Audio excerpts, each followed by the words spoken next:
Crawford, what did you see?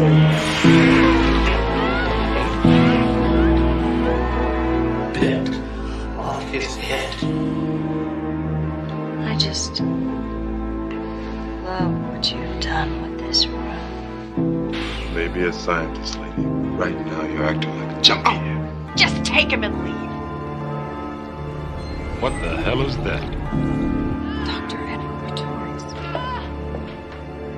Well, we learned what we came for. He ain't crazy, and that it beat Pretorius' head. They're gonna think we're crazy. All right, come and get me, unit! This time I'm not running away!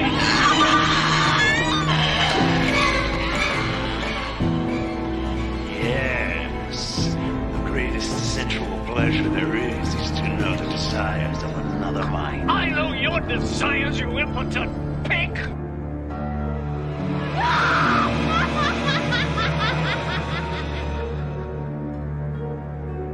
When I met Stuart Gordon, I was introduced by a friend of mine, of ours, back in the day, named Bob Greenberg. Bring your friend to me. Bob Greenberg told me I should go meet Stuart Gordon, who for 10 years had been the artistic director of the Organic Theater in Chicago. We got along real well, and I saw his plays and saw how he took questions from the audience, and I thought, wow, this guy, I have confidence here, because I didn't know what I was doing. And I said, well, let's make a movie, and I want to make a horror movie. And he said he had a couple ideas, and one of them was Re-Animator. Now, I'd read some Lovecraft, and I knew the name Lovecraft, but I was never a fan of the stories. He doesn't write in images like us modern people like to read images. He wrote words, and it seemed like at the end, when the real horror was coming, the protagonist would pass out. Well, he, like Tolkien, Lovecraft created a mythos, a backstory, if you will, of this place, or maybe not so much a backstory, that they're there. They're still there. And I think it was kind of a manifestation in a vague way of his own fear of germs. He was writing at a time when germs were kind of a new concept. You know, biotics and antibiotics and all of this sort of stuff. The fact that something we couldn't see could kill you. You know, he had this idea that there were things in the air in a parallel universe. You mean like germophobia? Kind of like, he didn't like fish. He didn't like fish. Fish were creepy to him. So he made it kind of, you know, these half fish, weird, gooey people, Cthulhu, this whole idea of this subterranean ancient old ones that were still rumbling down there, and there were certain places on Earth where they could come up and still get you. You know, that's a mythos that's created, and everybody goes, yeah. And they've stolen from him right and left. But then Stuart mentioned Re-Animator, and he and Dennis and William Norris had already written a script for a pilot for a TV show. It was half the length of a feature film script, and it was for broadcast television. I read the story, the Re-Animator. There's actually 6 stories, and they're not really Lovecraftian. They are more like a monkey's paw type stories, people crawling out of the grave, those sort of EC Comics type of thing. And that appealed to me. October of '85, Re-Animator comes out. It makes a bit of a splash, not the thing that everybody seems to remember. Pauline Kael had a very nice write-up about the movie, and she said some very nice things about me, and I thought, okay, I've arrived. My career is finally going to take off. And then I was talking to my agent saying, ooh, all these roles are going to come my way. And he said, yeah, but it was a horror movie and it was really over the top and it was kind of really out there and really gory and silly. Everything was kind of a mixed bag, actually. You loved it or you hated it. Then I think it came out on VHS and it was a full-fledged, phenom there in this VHS new world. Charlie Band made a 3-picture deal, I think, with Stewart and Brian to make some movies. Charlie had started Empire Studios in Rome, outside of Rome. So let's do a follow-up, another Lovecraft project follow-up, and using the same team. I was always sorry that Bruce Abbott was never a part of any of that. So Barbara and I and Brian and Stewart, of course, and of course Mac Alberg, who was the cinematographer and a dear friend and such a talent. I honestly think Stewart was surprised at the humor in Re-Resonator, and he wanted to do his follow-up not have that flavor. He wanted to do a straight-ahead, serious Lovecraft piece. I have to say that I think of any Lovecraft movie that has been made, that From Beyond comes the closest to the mythos, the vibe, the otherworldly kind of parallel universe that Lovecraft tried to convey. The color scheme that Mac Alberg came up with, the palette, it was fantastic. Nothing like Re-Resonator. Re-Resonator had none of that Lovecraft mythos in it. It's not a story that Lovecraft himself even thought was worthy of him. It was a gig that he did for money, whereas From Beyond was probably something much closer to you know, his imagination. They're at it again, with the colored lights and the weird sounds. From Beyond, the pre-credit sequence is almost the entire story, almost the entirety of Lovecraft's story. After that, it's all of our work. It's Stewart gets story credit, and he helped develop the story itself, the story elements, and then I did the screenplay. In Lovecraft, you're getting the dread of the unknown. You see the terrible, in the story, you see the terrible consequences of having built the Re-Resonator and having delved into the unseen dimensions of creatures that are around us all the time. However, you see the consequences of it, but you are left to dread the reality of it. We, especially Stewart and Brian, were very dedicated to putting as much of that reality onto screen as possible. It was said to us, this movie is not funny, so don't play it funny.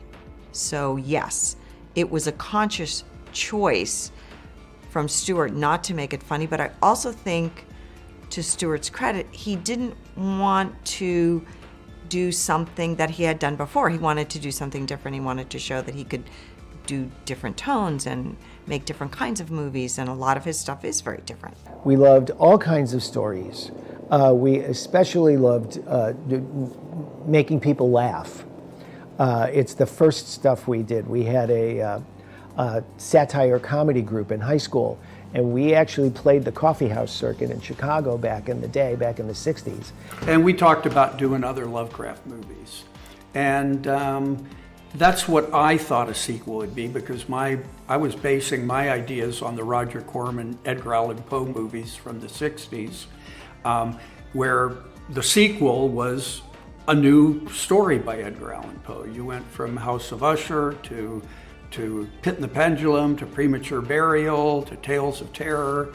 And that to me was what you know, a sequel was. But I didn't understand then what I do now, which is that a sequel is really just a celebration of the original movie. And people want to see those characters. They really don't want a new thing. They want to elongate what they enjoyed before. Back then, everybody's doing a 3-picture deal on a napkin at Cannes. So we did a 3-picture deal on a napkin, 3 pictures that we would decide. And so the first one was Dolls, which was a script that already existed by Ed Naha. We did that. We were going to do that one first, and then we were going to do a Lovecraft one. And so I looked at all the Lovecraft stuff that was available to us and came up with two that I thought would be good. One was Dreams in the Witch House, and the other was From Beyond. And so we discussed it, and we decided that From Beyond had that metal machine, so it kind of added a kind of a sci-fi element to it, which seemed maybe safer in the marketplace. And so then the third one was going to be Robot Jocks. And for Dolls and From Beyond, we went to Rome, Italy to shoot it. And so in September of 1985, I moved my family to Rome, and we shot Dolls up to the Christmas break. And then after the break, we transformed the set. We built one big house set. We redid it to shoot From Beyond. And then we edited them both after. So Dolls was actually shot first, although it was released second. It's running itself! I think for Stuart, I think what really attracted him about From Beyond, I mean, he liked to do the crazy scenes and stuff, but I think he always liked this idea that you could go into another dimension, like you're an adventurer, and you've got to be careful that you can't get out. And I think that was what Stuart really, what had appealed to him, at least when we would talk about it. He liked that idea of the intrepid explorers. When Stuart was first talking to me and Dennis about Catherine McMichaels and playing her, what I heard, maybe it was from Charlie Band, was that Barbara's not really old enough to play a psychiatrist and somebody who has gone to school and maybe had a PhD. She just played this college co-ed in Re-Resonator.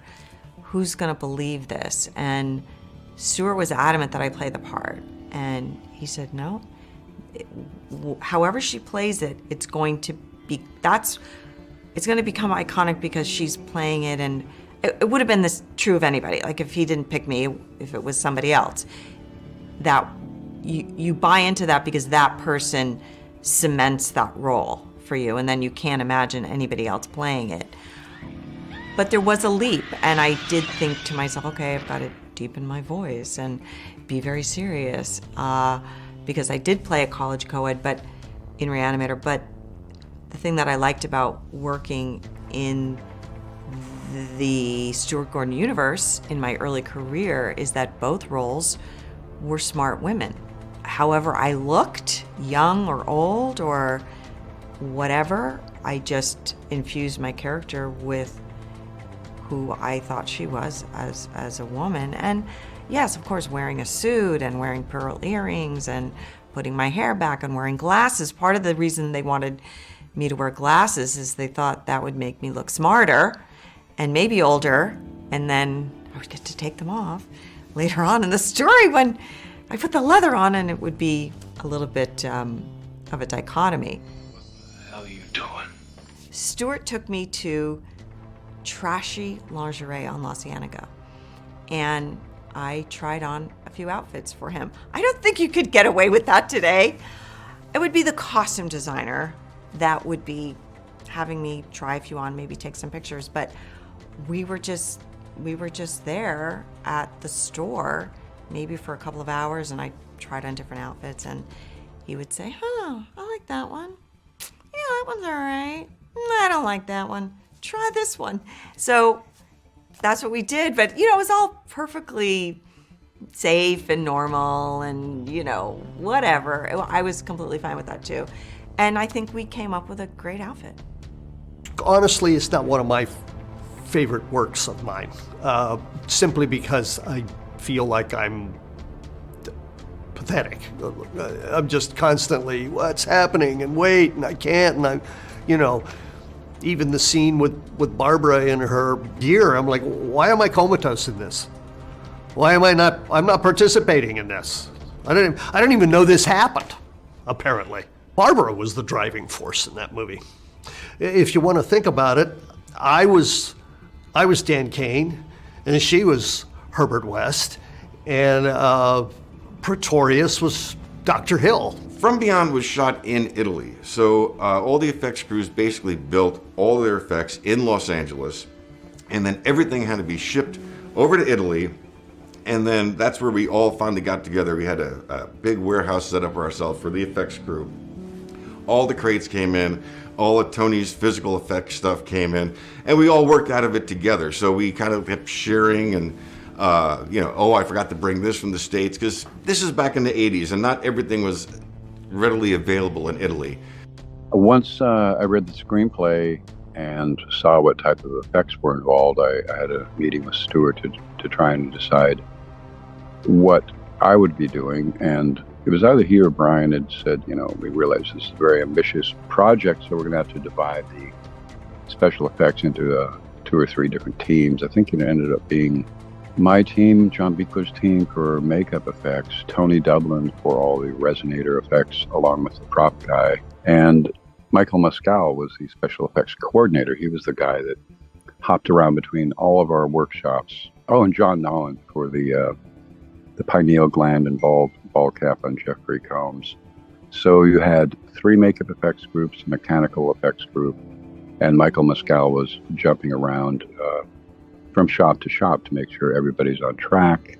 My team was responsible for doing kind of the Mr. Bubbly Pretorius makeup on Ted Sorrell, and the Pretorius monster, which was very nebulous up until quite late into the pre-production, where Stuart was about to leave for Rome and we hadn't nailed down a design he liked. I'd done a lot of sketches and sculptures, and finally one night I had him and his wife come out to my studio. It was very late, and I had sculpted this little kind of pretzel-like creature. I did it very quickly as kind of a last ditch. Maybe he'll like this, it's kind of cool. And he came out and took one look at it and said, I love it, let's do it. So finally nailed him down on something he liked right before he took off. I had Bob Kurtzman as my lead artistic guy.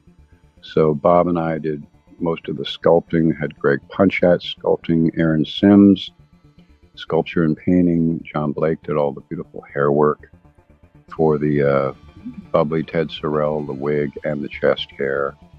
Had David Kinlan was essential. He did the mechanical stuff for it.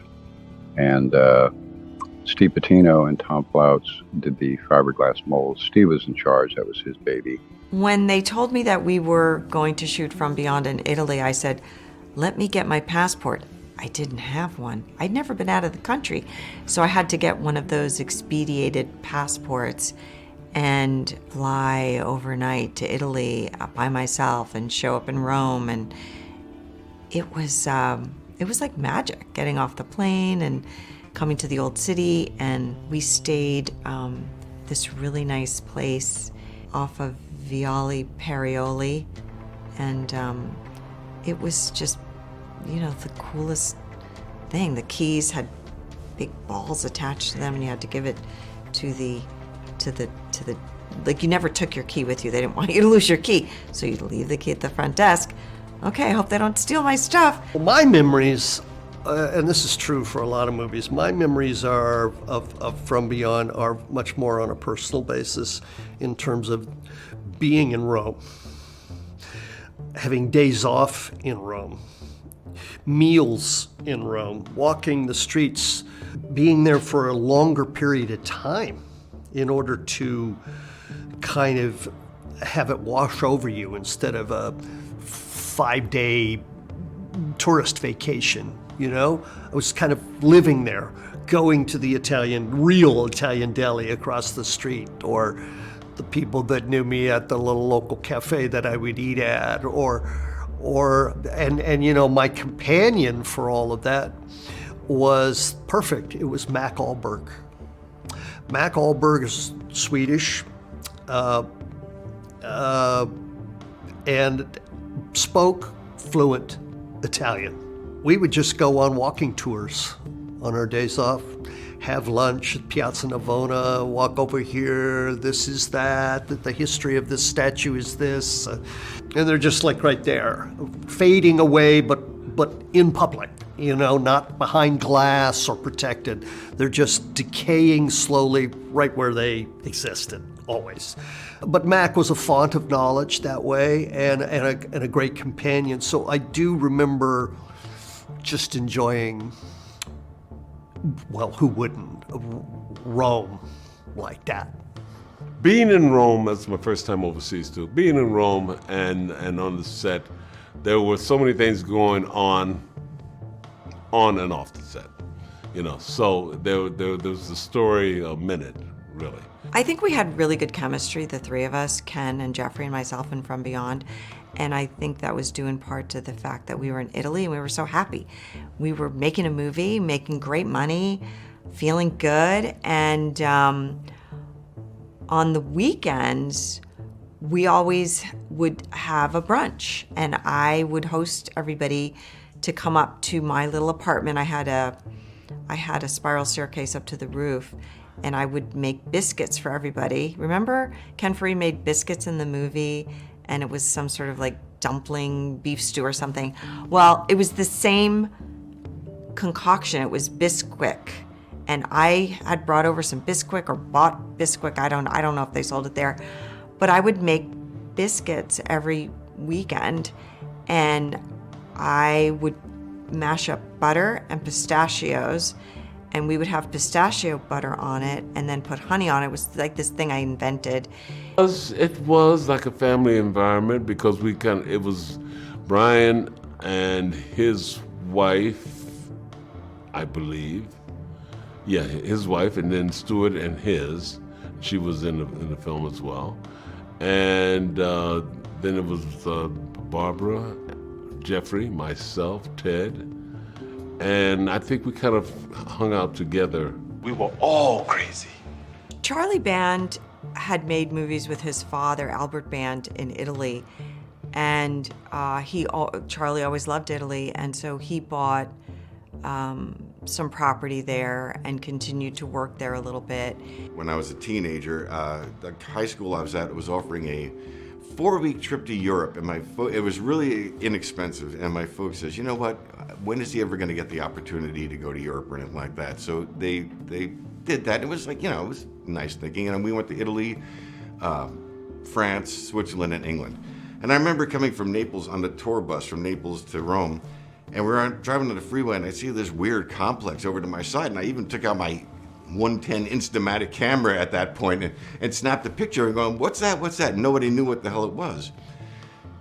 Jump ahead 10 years later, you know, I get hired to go on to, From Beyond, and we were staying at a hotel that was down south of the Rome in Pomezia, or in Tor Vergata, and they had a bus, and they picked up all the effects crew. The first day, we're coming up the highway, and I'm sitting there in the bus, and I look out the window, and I see that same complex of buildings again. I go like, and I started telling Bill Butler, oh my God, I remember that from 10 years ago when I was a kid. I saw that, I didn't know what the hell it was. Does anybody know what that was? Well, before I knew it, the bus turned in, and it was the Dino De Laurentiis studios, and I ended up working there the next 3 years of my life. Charlie had bought the De Laurentiis studio, and it was just out, it was kind of in between Rome and where we were staying, which was this small town, I'm not sure I pronounce it right, Porta Vallarnica, or something like that. And it was, they had us staying at a hotel there on the beach, which was off season, so it was just film crew in there, which was nice. And then the studio was, I don't know, maybe a half an hour away. And it was a real studio. I mean, they had sound stages and offices and everything set up there for production. Plus they had cappuccino bar, you know, so we were like downing cappuccinos like crazy. The back lot had Red Sonja sets still standing there. The spaceships from Barbarella were still standing there. Film history was just sitting there in junk heaps, and I tried to save as much of it as I could, you know. It was amazing because, you know, you think about all the stuff that was done at this studio. We're trying to sell off things within the studio, and one of the things they sold off was the heating element. So we got there in April of whatever year it was, and there was a snowstorm and it was freezing, and there was no heat in the entire building because they'd sold off the components or something. So they got these big, huge size portable heaters for all of the rooms, and they were very loud, and it was always very cold because we couldn't have them on during filming, and the room was really big. So I just remember it being, I was scantily clad in my leather, and I remember just being freezing all the time. Oh, the coolest part was that they had an old style plaster shop where these old, you know, classically trained technicians and were making molding and things for the sets that were made out of molds, plaster molds and silicone molds and everything like that. But they were doing it in like an old style of how they did it, you know, and approached it. And they were all like kind of old timers. And it was cool. We'd just go over there to watch, you know, what they were doing in the plaster shop. I think when a film is prepped in one place, let's say Los Angeles, and especially if it's an overseas, there's always, I mean, it's tricky, any kind of big shipping, and you have a specialty item that needs to be handled carefully. You also have all the time that is taken away from your prep time because there's crating, the shipping. Usually production doesn't want to do it too fast, so it's slow. That cuts into your prep time. So there's a lot of considerations that are a little tricky. You just keep that in the back of your mind when you're building it. You kind of build it more bulletproof than even it has to be for shooting. You're actually building it to withstand the shipping, where on shooting, you know, it's going to be 6 frames of film, and you're going to be shooting it one of 60 shots being done that day. So it's strange to consider stuff that way, but it's kind of the way it is. One of the funniest things that happened, the shipping for this project was insane. We had to measure each monster, and then we had to have a crate made for each monster. And the biggest monster in the project was what we all called the giant shrimp chicken, which comes boinging in. So we had this crate made for this giant shrimp chicken.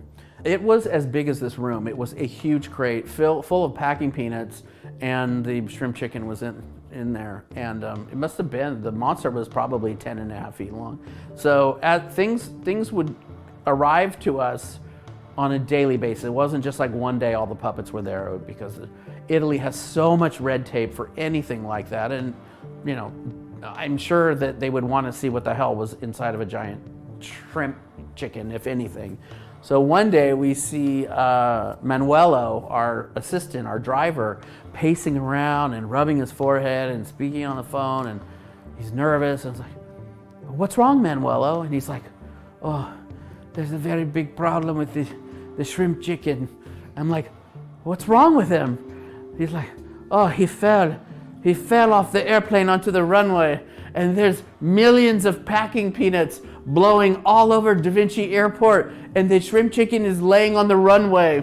So they had to have our guys go with the truck and get clearance to go to the Da Vinci Airport runway and load this giant shrimp chicken in the back of a truck and drive it. It must have been the funniest thing ever. I can't imagine what the Italians were thinking as that thing went careening down the highway, headed back. Due to some of my less favorite memories, my wife and my child Daniel, who's now a 2-time Academy Award winner on his own, got to come over there for a lot longer than we had planned.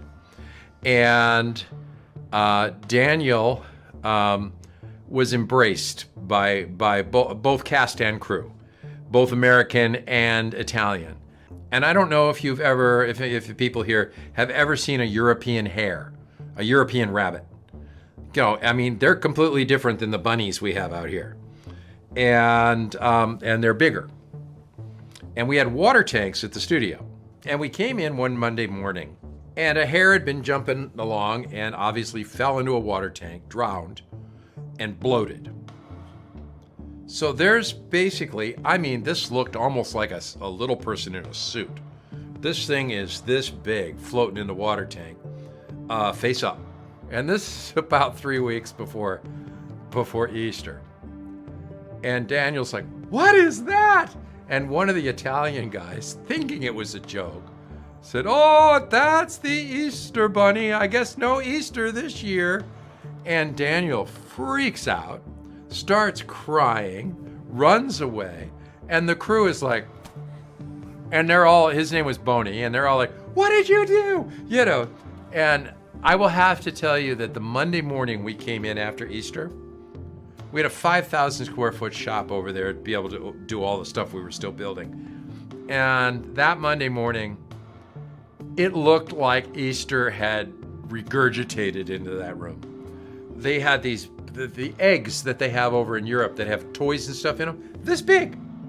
I mean, over here, that's $100. I have no idea what they must have spent, even in the 80s, they had to spend hundreds of dollars to maybe $1,000 on doing this room like a department store Easter display. And look, the bunny's, the bunny's okay, bunny's fine, and it was just so sweet. I really thought that I could control it. One of our biggest problems on From Beyond, the biggest problem, was sound. Sound. Because the Italians, at least at that time, had a long history of not worrying about sound. Not just because of silence, but because they were so used to having movies come in and dub them. They even dubbed their own frickin' movies. I remember going to the theater to see an Italian movie in a movie theater, and their mouths are not doing what they're saying in Italian, and these are Italian actors. So that was, they just don't have or at the time anyway, they didn't have a tradition of it. So we would be doing a quiet scene. All of a sudden we'd hear, hey, or a guy, a construction guy would start banging a hammer. You go, what's going on? Cut. And then you'd go to these guys and they would have an attitude of like, what's your problem? Americans. Woo. I remember that drove Stuart crazy. Like, why can't they be quiet?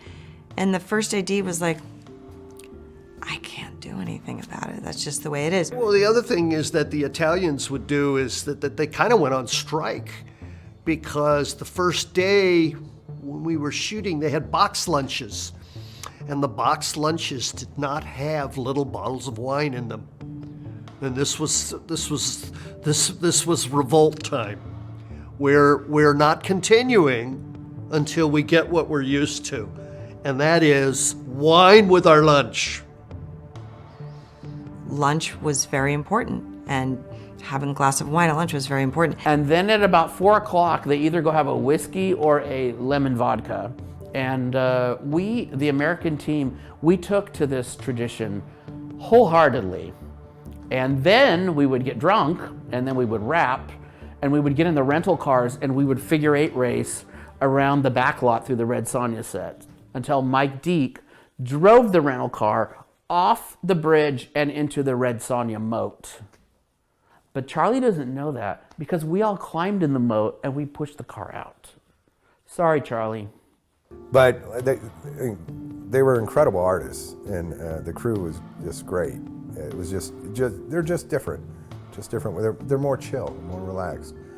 There is a working class feel to it. And, specifically speaking to the Italian culture, it's like, yeah, oh, there's Big Shot, great. Well, it's 5 o'clock. See ya, we'll see you tomorrow. Like, it's not that romanticized. It's taken very seriously, but I think maybe there's a different understanding that there's a life after 5, and there are wine breaks. Wine is on the table at lunch, and make sure that bread is crunchy and life is okay, and the film will get done. A little different sometimes to the intensity and the passion you see in LA, and depending on the day, I can make an argument for either one. The cool thing was the long shots of the outside of the house was all forced perspective. In other words, it was a very small miniature, and then with with lines coming away so that when we're at the gate and looking at it, it looks like it's way far away, but really it's just a forced perspective. That house didn't really exist. It didn't exist. Everything was done on that sound stage or on the grounds of the production company, of the studio, Empire Studio. For instance, us coming out in the hospital and getting in the ambulance and driving, that was all just out in front of the studio using those buildings. It wasn't anything, I don't recall us going anywhere for a location. Movies are illusion. If the eye believes it, it doesn't matter if it's true or not. I remember towards the end of the film when the house goes crazy, Stuart was asked us, there was a banister or something on the stairway. It said, I wanted to come to life and be a 3-fingered tentacle thing and stuff like that. And we were like, and he says, can you guys do that? Because it wasn't anything that was budgeted for. And we were like, well, we'll try. And I literally think it was like a day or 2 day. Criswell had an old mechanism of a tentacle. We sculpted this thing out of clay. We made a quick mold on it, didn't slip latex. So anything that, it was done so fast, and we had on the set like within the next day or two that for Stuart, and he was just like blown away. And it's like anything he wanted, we wanted to try and do. Because we were caught up in this film. Stuart, everything, this was like one of the first ones, or this was the first one I was involved with, that was a multi-crew effects picture where you're trying to do ridiculous, over-the-top stuff that was not anything that was ever really done before. And it took 5 makeup effects crews to do it, and you had to work together and try to do every trick in the book to pull this off because it was way before CGI. If it didn't happen on camera, it didn't happen. One of the projects I was working on was History World Part 1 with a person by the name of Bob Greenberg, who became a good friend of mine. And he's how I connected with Brian Yuzna and Stuart Gordon. Robert was from Chicago, and Stuart was from Chicago as well. He brought the two of them together, and then when they were looking for special effects, he brought me into the picture. So that was on Re-Resonator, and I brought John Nolan in to help me with the makeup effects, and we also brought in John Buechler to help with the makeup effects. I'd known John before then, and Buechler, and then so we did Re-Resonator, and they were happy with our work. So when they were starting From Beyond, there was a lot of creature effects and visual effects and special effects that needed to be done. So they brought John Nolan back in, John Buechler back in, myself in. They also brought in Mark Sjostrom to help with the Pretorius monsters. We had, quite a bit of makeup and creature effects. So we all had quite a full plate. There were 4 teams that broke up. Honestly, I believe it must have been 100 gags, with Buechler, I think, doing the majority of the puppety ones. And it was just nonstop from the minute you got there. Going through it, we had a couple of production meetings, read the script, made notes, and then we had a couple of meetings beforehand.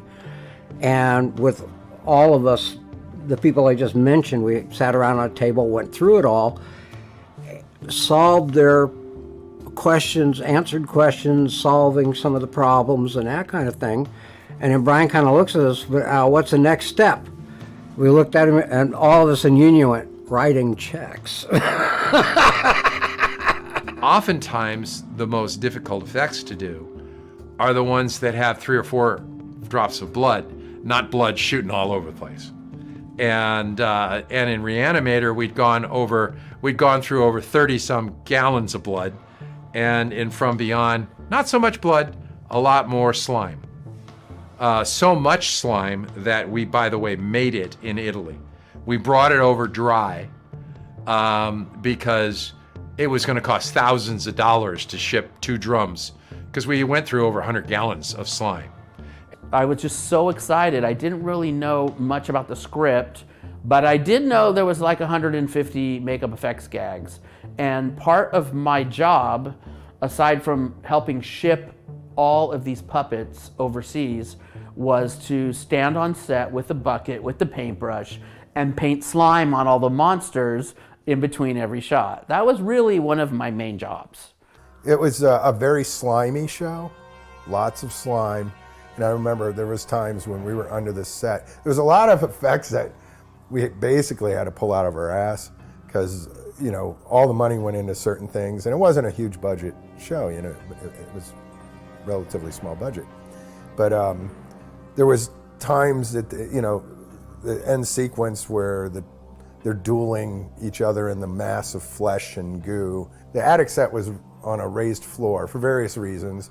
One was the Ken Foray thing where they eat his body and he's just a skeleton, and so Ken had to be through a slant board thing in the floor, but also just to operate certain things through the floor. And so we're under there and there's gallons of slime just leaking through the holes that we have cut in the floor, and we were covered with it. And I remember, because I was down under the floor with Bill and Mike puppeteering, and we were so covered with it. And then I remember like the slime covering us, and then a few hours later, that slime kind of is like starch.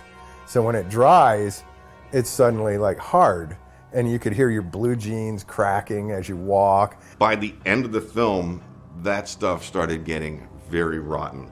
And there was the big finale in the scene where Jeffrey Combs and Ted Sorrell's head are coming out of a slime pile on the floor, and Jeffrey's getting pulled out of this thing, and then the skulls of each other are fighting, and the stuff stunk so bad, and Bill and I were underneath the stage, and we were like under the stuff, and it's dripping on us, and it really smelled awful, and the entire stage smelled awful, and we did days of that stuff. And apparently someone told me at the time they put this in McDonald's shakes to give it a nice At the time, the slime was made out of a food thickener called methacellulose, which was a thickener for McDonald's milkshakes. So when we went to the studio, we were told that we were going to go through 12 50-gallon barrels of this slime. So we'd never worked on a project where there was that much slime before. So we foolishly said, well, you know, once we start working, we're not going to have time. It took like a half a day to make a barrel. You have to heat it up, literally heat the water up, put the powder in there, stir it, color it, tint it, store it. So we made all 12 gallons at the same time. What we didn't take into consideration is that it gets sour. So these barrels of slime, I cannot even begin to tell you or describe the smell of this slime. It would, every day that would pass, it would get more and more rancid. So a lot of times you have to understand, in particular, the scene where Jeffrey's skull and Pretorius' skull are biting back. That's us underneath a platform with this sort of polyfoam webbing, you know, melted body, and they're biting, we're puppeteering each other, and they were pouring 5-gallon barrels of this slime. Well, unfortunately for us, you know, those puppet platforms are not airtight. So spoiled slime was just pouring down. The worst smell that you could ever imagine, just pouring and covering all over us. But I wouldn't change it for the world. It was actually quite fun, but it didn't smell too good.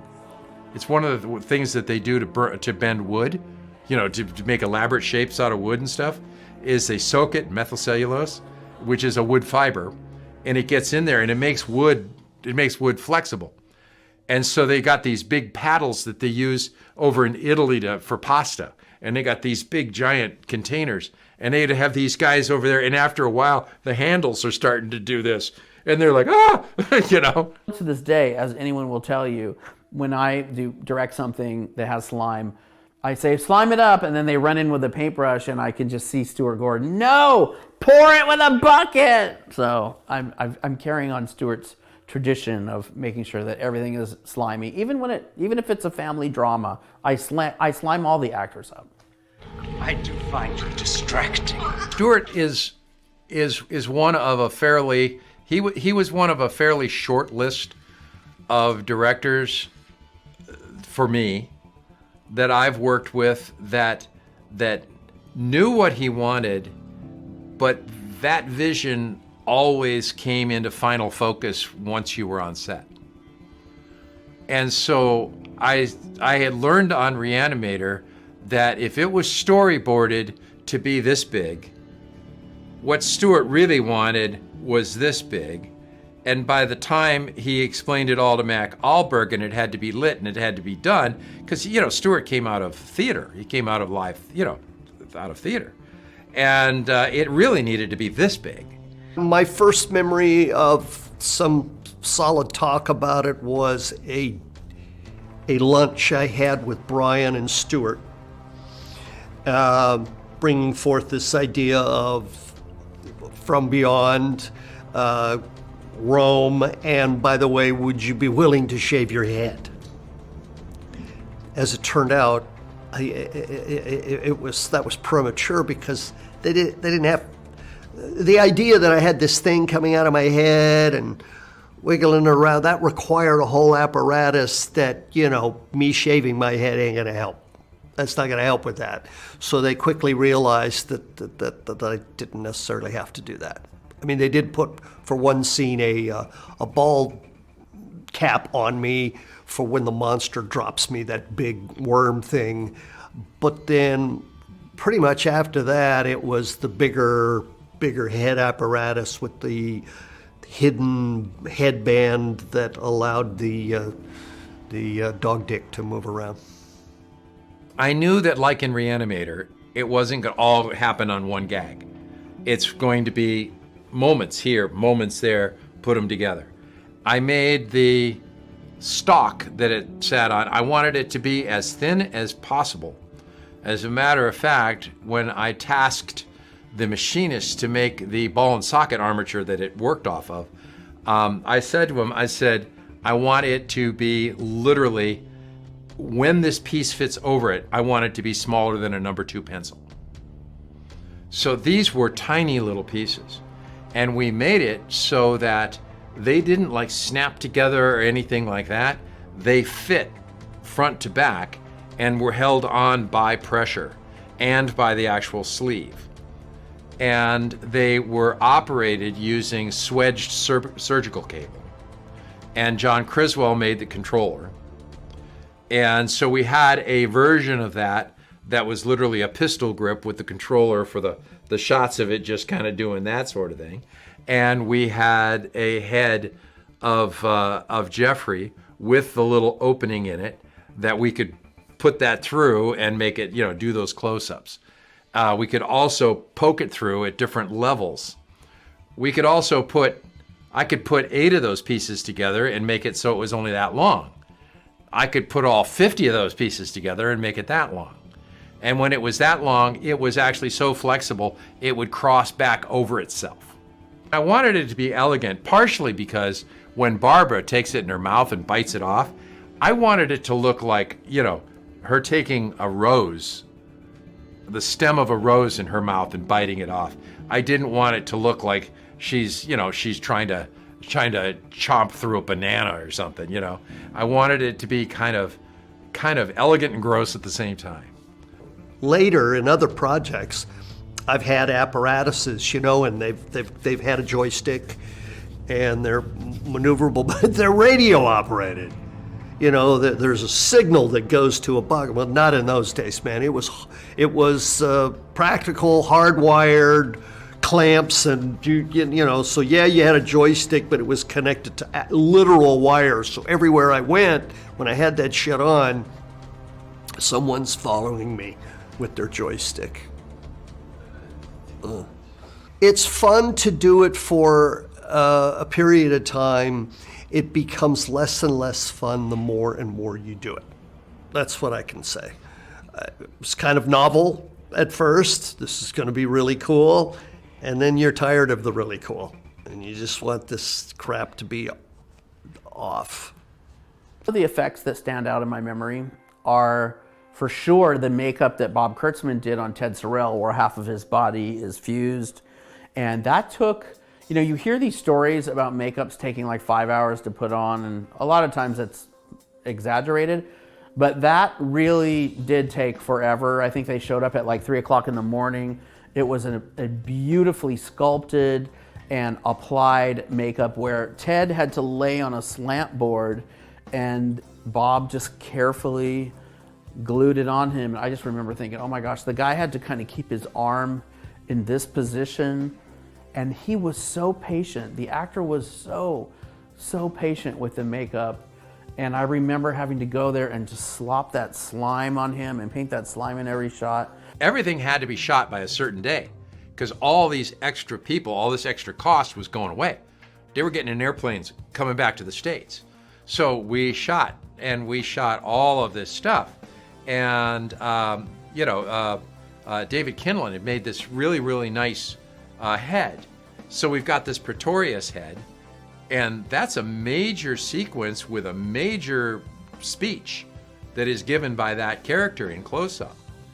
And they shot it, and then they sent the crew home before they looked at the dailies. And what they ended up with is they ended up with a great-looking head, kind of doing, this sort of thing all over it, and it's moving, but they can't get it to line up with the dialogue. And they got the actor trying to do ADR work on it and trying to, additional dialogue recording, and trying to get it all to sync up, and it's just not working. And that was the second time when John and I both got called in. And we said, well, I think they're about landing in New York if you want to get on the phone. It's like, what? And they said, well, what can you do with what's left? And I said, well, have they picked up the trash? Because everything was thrown into a dumpster in Italy. And we went out and we dug it all out. They had taken the animatronic head and just cut it off. It was not there. But we had a lot of the other elements of it.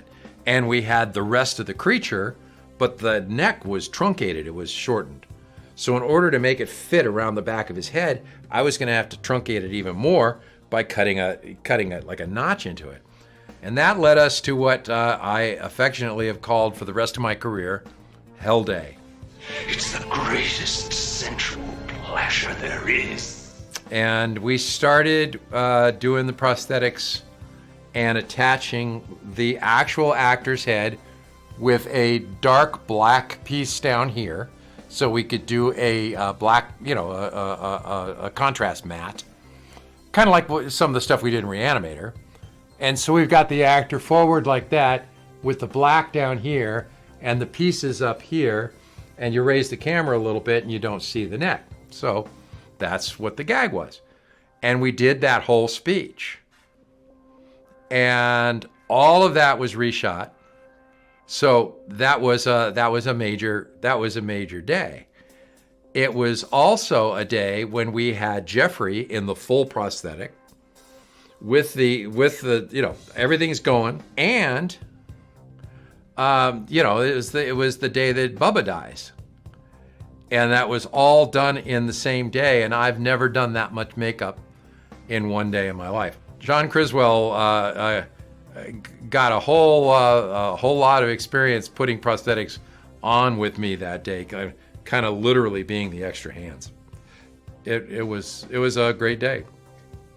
I do remember the Pretorius transformations was one of the things, and Beak was out there for that, and we did the derma wax when Jeffrey Combs comes up and he sees Pretorius for the first time coming back from the dead, and he puts his hand on his shoulder and the fingers sink into his skin.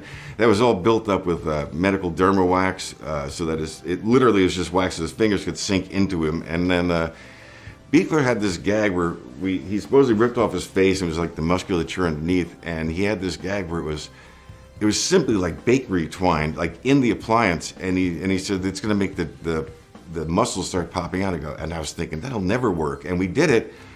And that's when I gave Beekler a lot of benefit of the doubt for stuff, because he did this thing and it worked perfectly, and I never thought it would work. I think shortly before they left for Rome, Stuart said, "Oh, I've got another idea." I'm like, "Oh, geez, we've got enough work already. What is it?"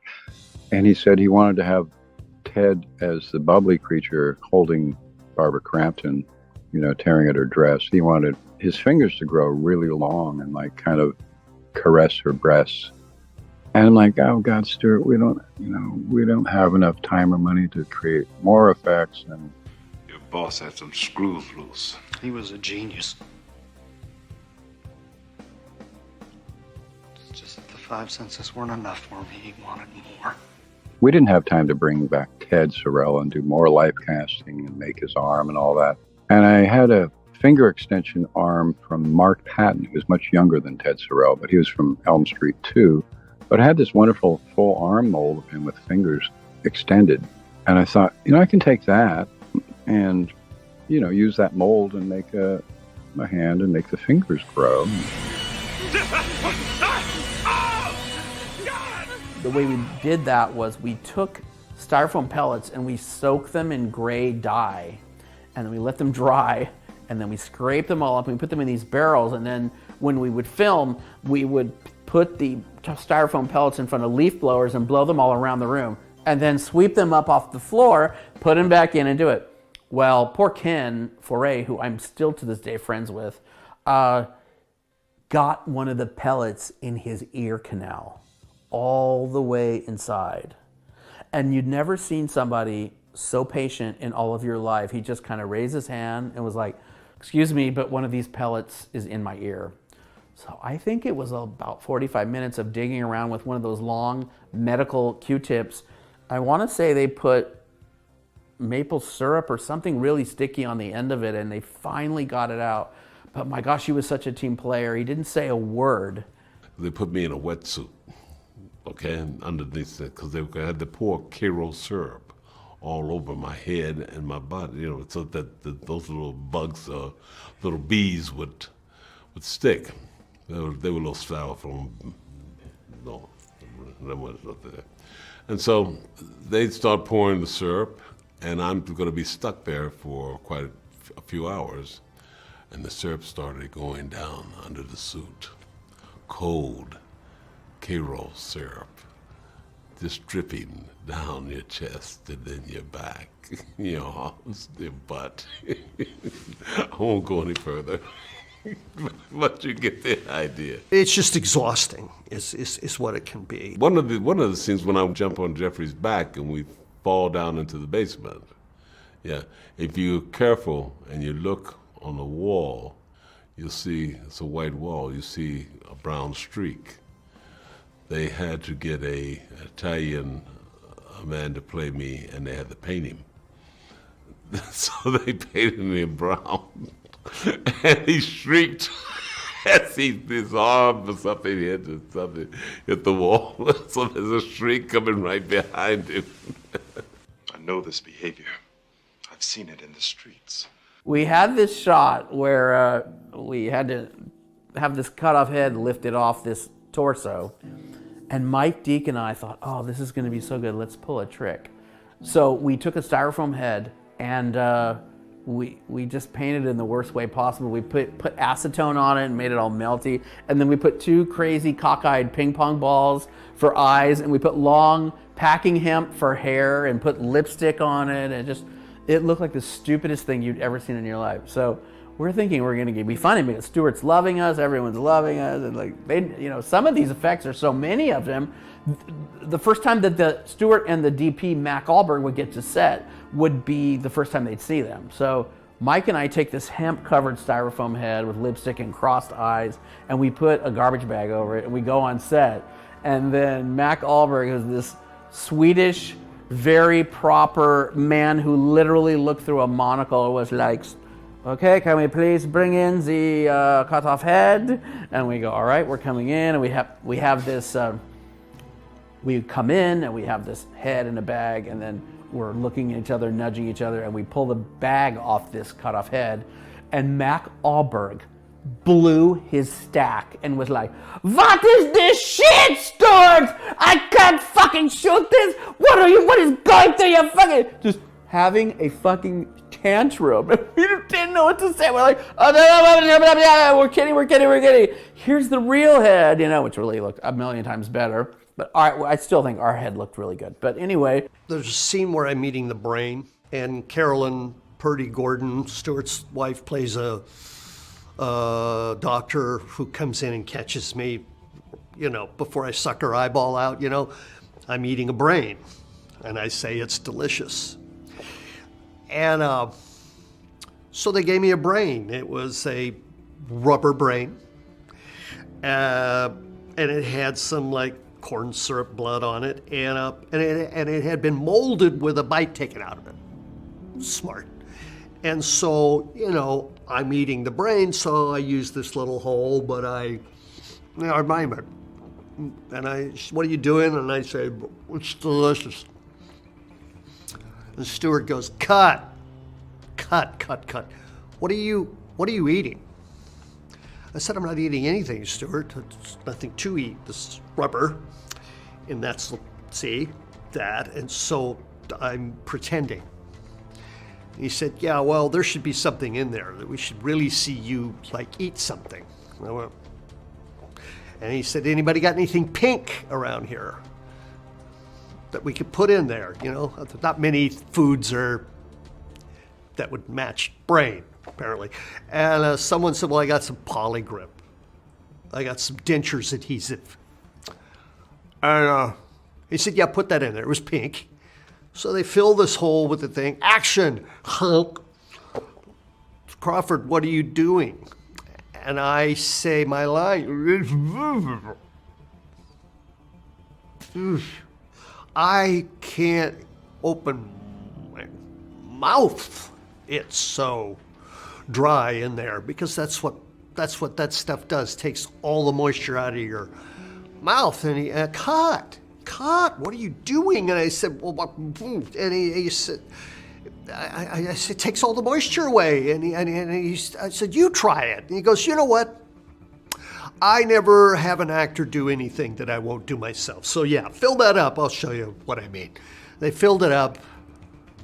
He took a bite and tried to spit it out, but it had already cemented in and took every bit of moisture that would take to propel something out of your mouth.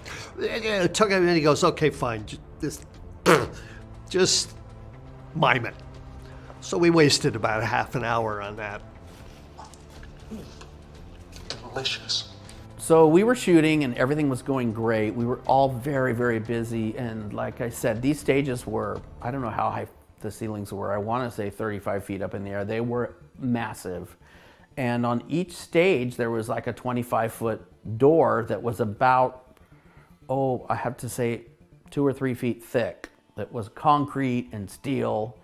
And on each door, at the end of the night, when you close the door, there was a ring that was like this and a ring that was like this that would come together like that. And they would put a big pin in it and put a lock on it so nobody could get in the soundstage.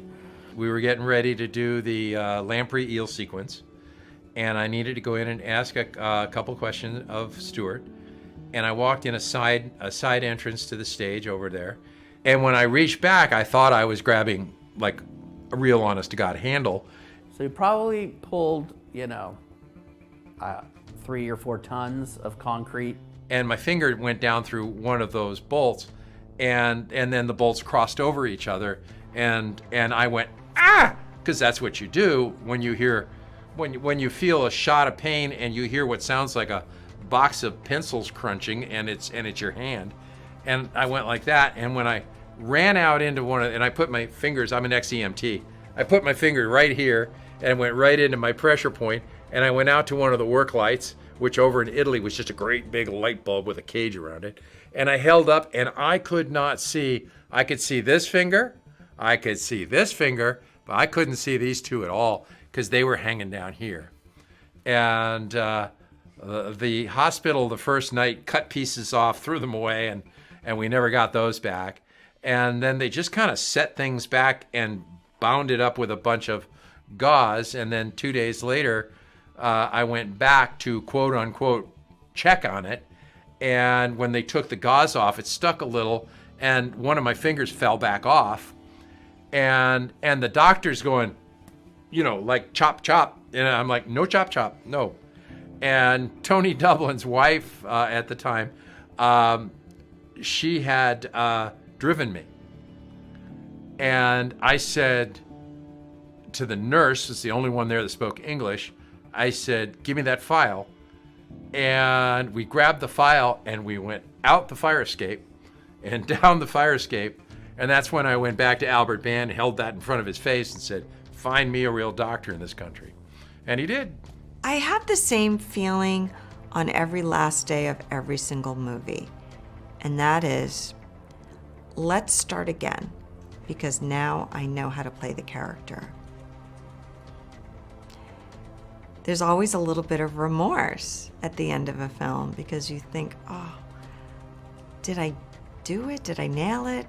Could I have done something different? Oh, maybe I should have played that scene a little bit differently. And could I have done something more or less? Or was I good enough? I mean, you always hope that you're going to fulfill the job required. And I always feel a sense of loss and loneliness and sadness at the very end. And I remember the last day of From Beyond having those same feelings, just hoping and wishing that it was going to turn out okay.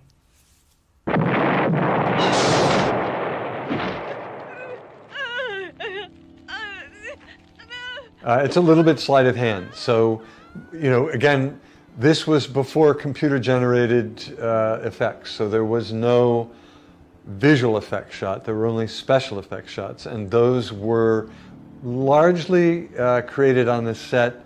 Occasionally, some things would go into the optical camera for optical effects, but especially with Stuart, almost everything was practical. They all were pretty much effects on the set, and again, that's from his theater background. It goes back to the plays like Warp, where the effects were on stage live at the time, and that's how Stuart worked. I can't remember exactly the scene, but there was a moment when something was supposed to be an effect and we didn't have the effect, and the actor kind of did something that made it look like it had happened, and Stuart grinned and said, see, acting is the best special effect. There's a great deal of latitude in what happens in editing, and every director is different, but certainly by From Beyond, I had a very, very strong and trusting relationship with Stuart, and in his mind was completely given the permission and the charge to edit the film as I saw fit. Once he was done shooting in Italy, he came back. In the case of From Beyond, he was able to be in LA through most of the post-production process. So he and Brian both came back, and we were all working together, I think along somewhat with Albert Band, who was Charlie Band's father and kind of the godfather of Empire Films at that point. So the three of us were there, and it wasn't like we were working together every day. I would take the film and work things out and put scenes together, and Stuart would come in and we'd look at things and change things and maybe find a way to make something work better, or find a way to make it more exciting. On a daily basis, we were reworking the scenes. It takes months to edit a movie, and in those days we were editing on film, not computers, so you're actually cutting and taping pieces of film together. And then from time to time, Brian would come in, and he would, not quite dad coming in the room, but he would be another viewpoint that maybe was a little bit more, a little less of an enthusiast than Stuart, and a little bit more of a realist. So it was a nice balance, getting the input from the two of them, and I think I brought very much an actor's perspective, a sense of drama, a sense of performance, a sense of storytelling that I had picked up in all my years of acting. So I think it was really a nice combination of personalities and skills and intellects that came together in the editing room, making From Beyond. I had been a Foley artist, for 6 years by then, because I started in 1980 working on the show Dallas and Knots Landing. And From Beyond was some of the feature work I'd been doing, because I'd transitioned pretty much into features completely by then. And this was one of the independent films I worked on. It was during a time when I was doing both big features and then independent features.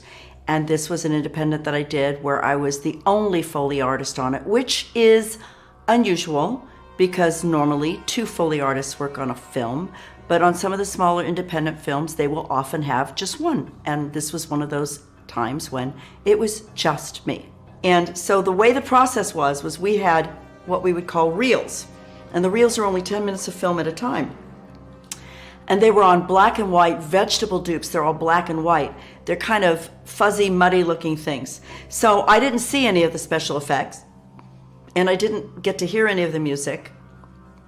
I'm basically working with a black and white dupe that's kind of muddy looking, where I'm seeing the performances and I'm getting a basic idea of what it looks like, and that's all I have to work with.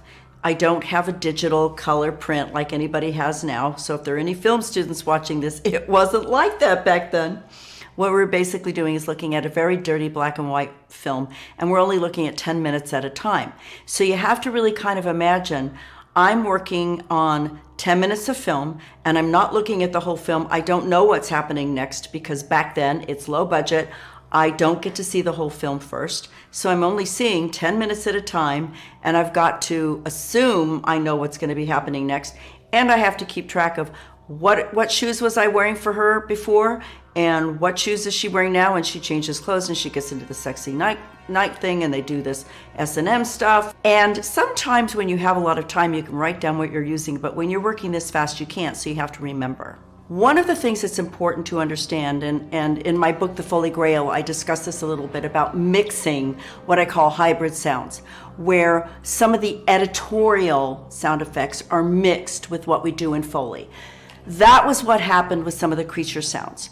The creature sounds are a combination of designed effects by editorial, so the sound editors are putting in some designed and library effects, and then what I was doing in Foley was supplementing or enhancing what they're also doing. So some of the goopier sounds and some of the strange things like that. Anything that sounded really mechanical or the zzz and the stuff like that was completely sound effect designed. I had nothing to do with any of that. There would have been no way to do that in Foley. But the goopier things and the weird stuff like that I would have done on the Foley stage using things like dippity-doo and hand lotion, and I do mouth noises too, you know, like stuff like that. A year later, when I worked on Predator, I also did stuff like that for the monster for Predator, so I did some similar things like that. When you're working on a really big feature, you have time and you can think about what you're going to do. But what's really fun about working on an independent film where you don't have as much money or time is you have to think fast. So this one was only, I think, a 2 or 3 day thing. This wasn't 2 to 3 to 4 weeks like you have for a big feature where there's a lot of money. Well, the nice thing about having limited funds is you have to think fast and be creative. So you grab or think really fast whatever is there, and you have to be really inventive. And I think that's really kind of a challenge and more fun. First time I met Stuart, it was kind of, in a way, assumed that I would do the score, but nothing was really set in stone at that point. And I remember I went over to his house. We were going to have dinner. And so we're having dinner. Everything's going well, and we're discussing music and film and theater and all these things. And then it somehow came up in the conversation that I was a big fan of Frank Zappa and the Mothers of Invention. And Stuart's eyes lit up, and that was the point that I knew something was really connecting. And we spent the better part of the rest of the evening singing Frank Zappa songs, from Freak Out, the album Freak Out, to Lumpy Gravy, to all these albums, and from the early Mothers of Inventions. And we hit it off, our sense of humor and the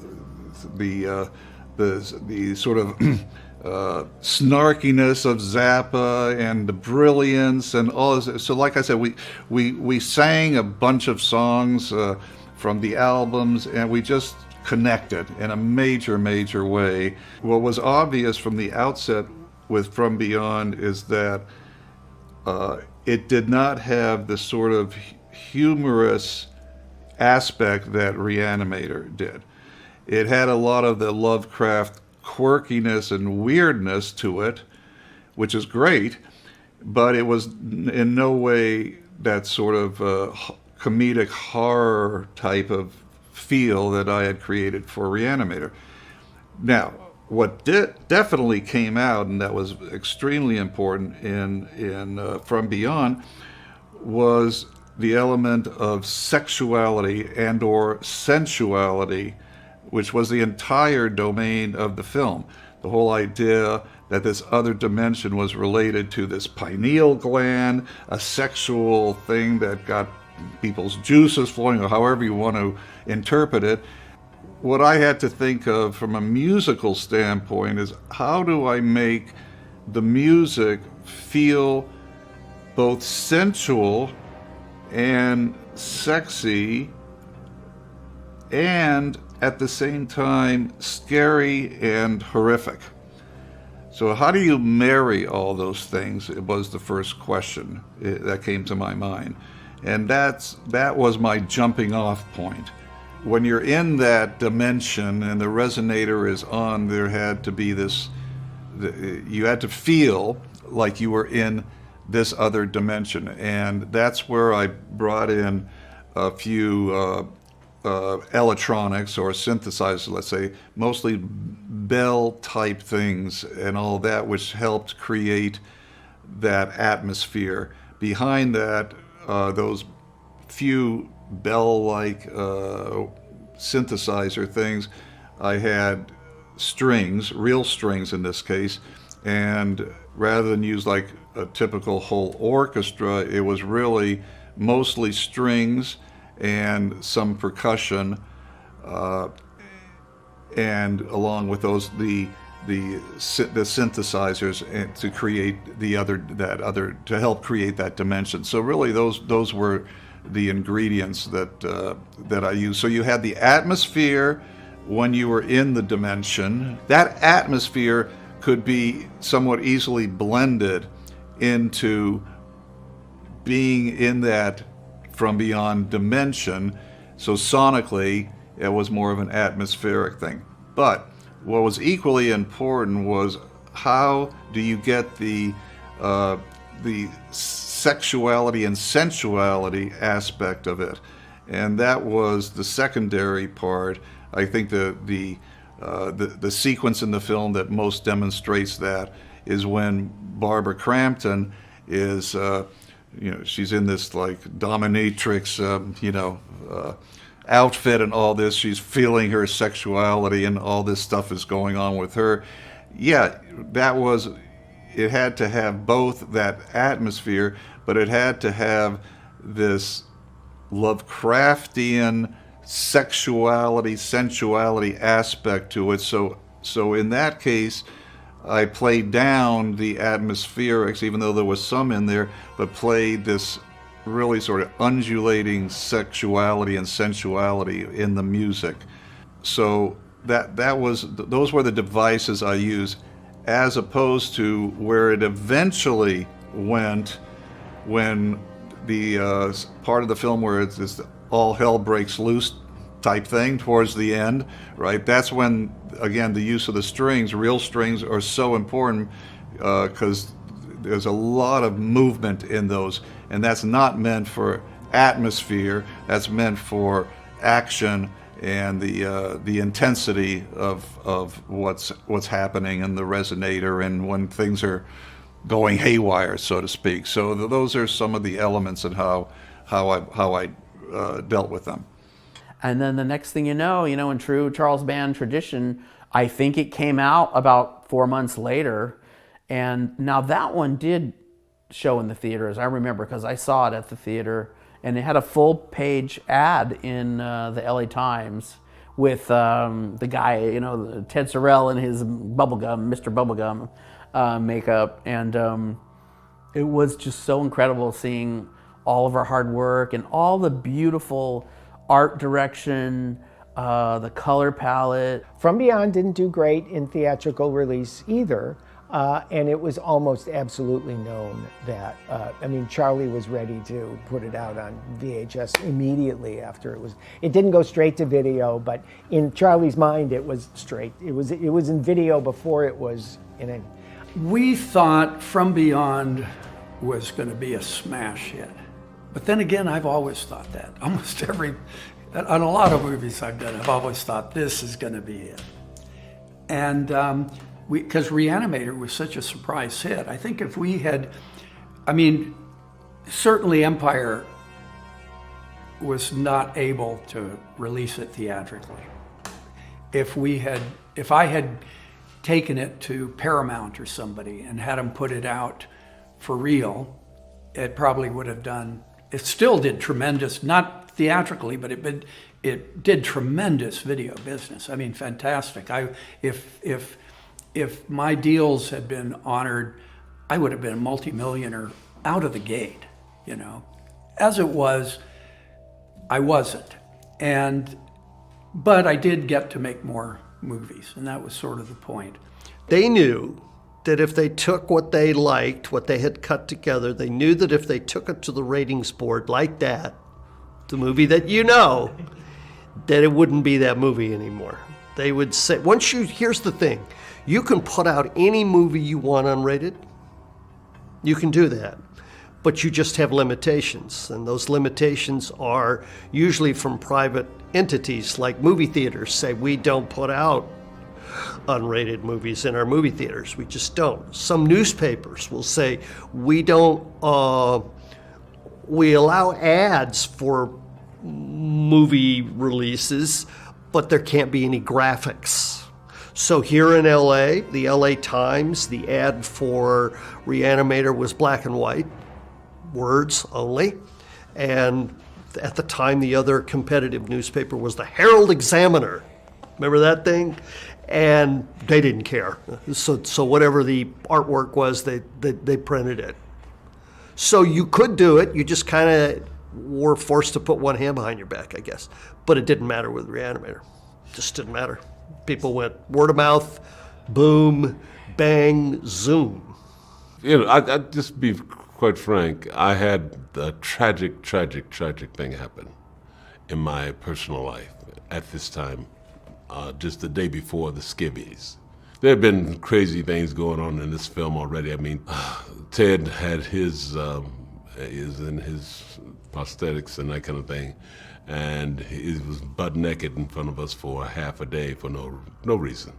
And I wanted to, just have a little laugh for the day to get things out of my head, because I was really suffering at that point. Something I don't like to talk about, just some of those things that happen in your life that you just don't want to deal with or discuss with anybody. So I just grabbed it. Somebody showed it to me, grabbed it.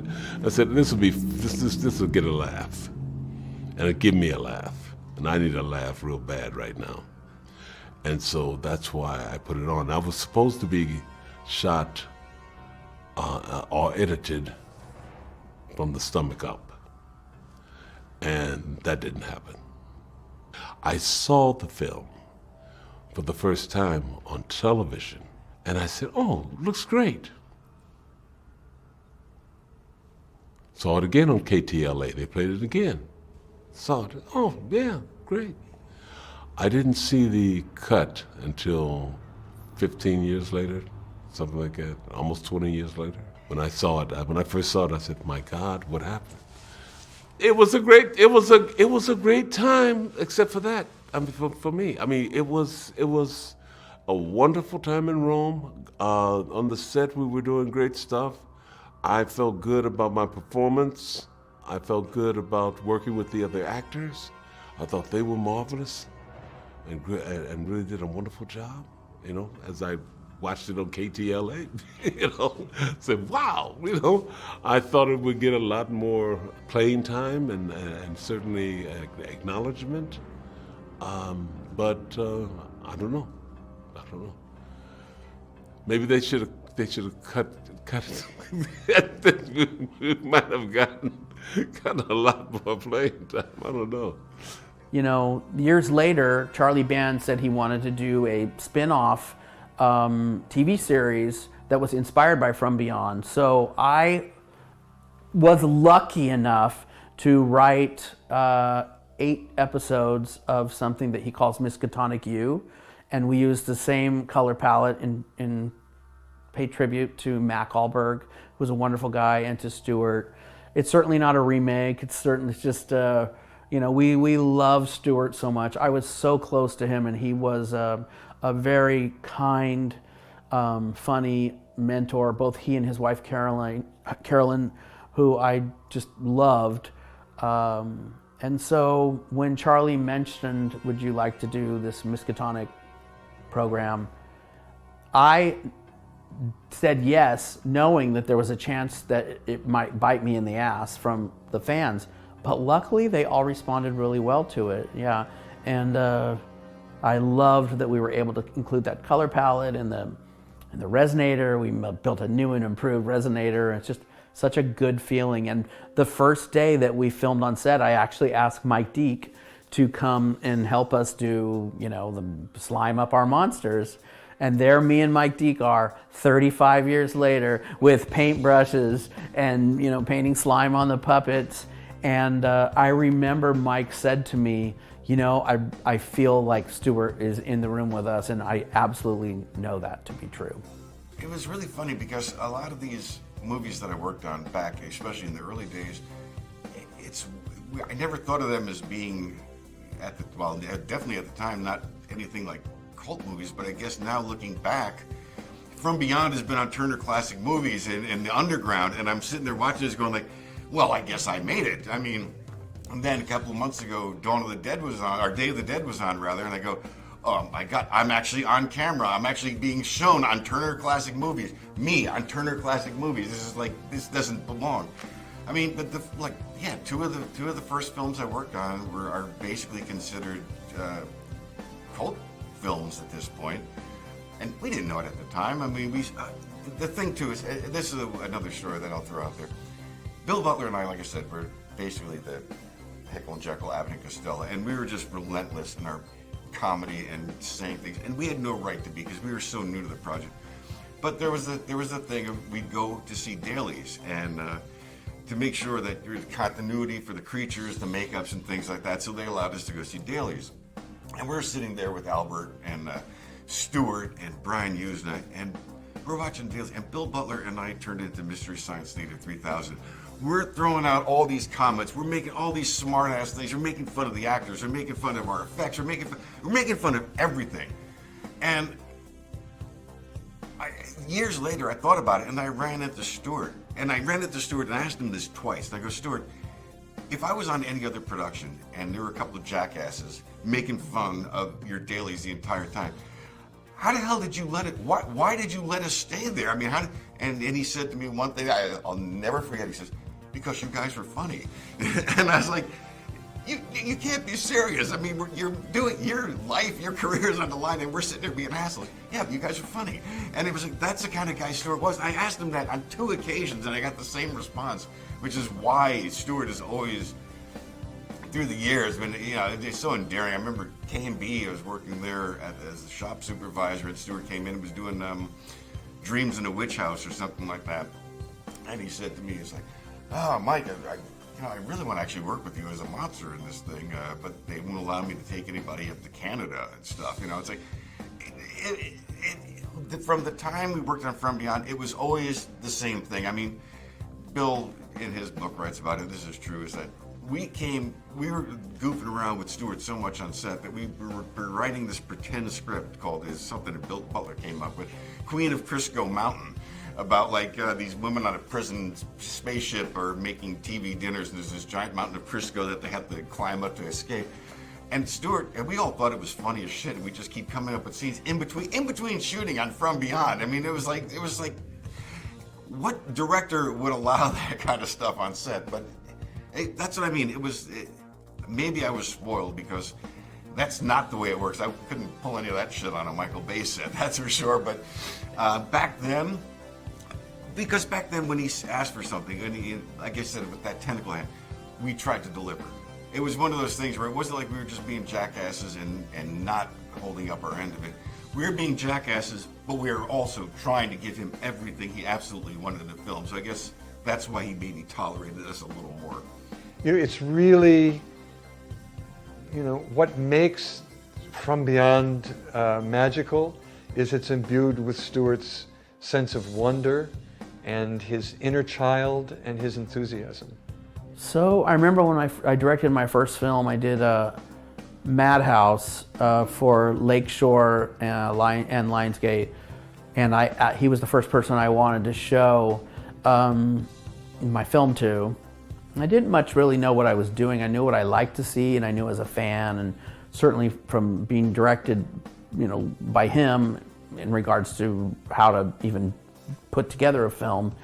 I just remember him coming to the screening room, and the first thing that he said when he watched it, I was terrified, was, "Well, you're in the right business, you know what you're doing." I was like, oh my God, to hear Stuart Gordon say that, it meant everything. And you know, the last time that I saw Stuart was years later when, of course, John Buechler passed away. We had Buechler's funeral at my house in the backyard, and I saw Stuart there, and I could kind of tell that he was probably not feeling his best, and I didn't know that that was going to be the last time that I saw him. So I had heard about a year later that he had sadly passed, and I don't think anyone could miss him more than other than his own family. I just really, it was such a huge loss for me and all of his friends, certainly his family. But he left an indelible mark on storytelling that it is going to take he's got big shoes to fill. You know, he just was such a unique artist that the world is really lucky to have experienced all of his work. I think From Beyond, as with Re-Animator, and even something like Chopping Mall, which, you know, is not a Stuart Gordon film, but over time, these films have developed more and more fans, and people share them with their children and their friends, and they have become cult classics of 80s horror. And for me, still working in the horror genre all these many years later, I look back on the legacy that I have and these beginning films, and I appreciate them so much, and I'm so happy that I said yes to these movies, not knowing if they were going to be good, who were these directors, who was H.P. Lovecraft, what did I know? And I didn't think that I was going to have a career in the horror genre going forward. I just wanted to act, and people offered me a role, and I said yes. And I just happened to be lucky enough to work for Stuart and to have him continually hire me. And I can't thank him enough, and all the wonderful people I worked with. I'm getting choked up talking about it, but it's true. It means they mean so much to me, these films, and the fact that people still watch them and they still love them, and that, you know, I'm able to have a career really built on the legacy of those early films, because I really wouldn't be here today and making new films if it hadn't been for those.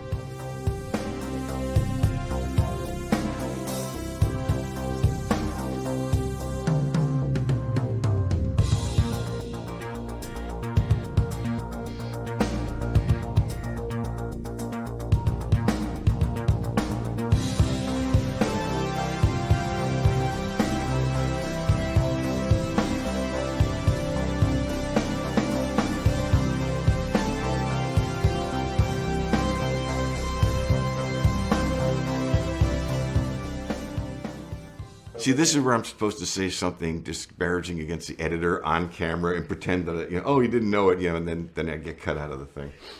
That was a joke.